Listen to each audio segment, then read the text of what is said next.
Well, jury selection is now underway in the trial of Mark Sievers, pictured there on the middle. He's accused of hiring his best friend and another man to kill his wife, Dr. Teresa Sievers. His trial just starts weeks after a jury found Jimmy Rogers guilty of second-degree murder in Teresa's death. For In Your Corner, Sandra Rodriguez has been in the courtroom since the beginning. She's live now at the Lee County Courthouse with the latest on today's developments to break it down. Sandra? Well, things just wrapped up here at the Lee County Courthouse, but jury selection started with a pool of 50 potential jurors.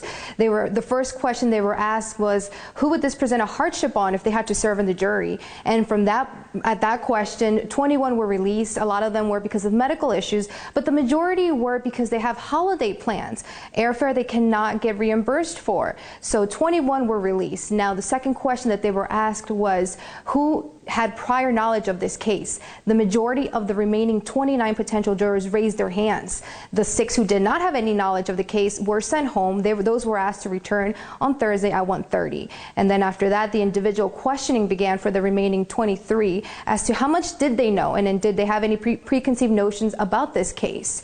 From that number, 12 have been sent home. 11 were asked to return. So right now we're looking at about 17 who will be returning on Thursday at 1:30, and tomorrow we expect to get a new pool of potential jurors to keep going through those first initial questions. Now, it is worth mentioning that throughout the jury selection today, Mark Sievers did not have much of an emotion on his face. He did not look at the potential juries much. Maybe he would glance up at them as they were walking in, but besides that, you could just see him just taking notes, not making much eye contact. But so far, again, we'll recap, 17 from the 50 potential jurors that we saw during today's pool were asked to return on Thursday. And stay with us during the second half of the 6 p.m. show. We will be bringing in our legal expert and professor at FGCU, Pamela C., who will be talking about just how difficult it might be to find a jury for the Mark Sievers trial, especially because it's such a high-profile murder case. Live at the Lee County Courthouse, Sandra Rodriguez, Fox 4 in your corner.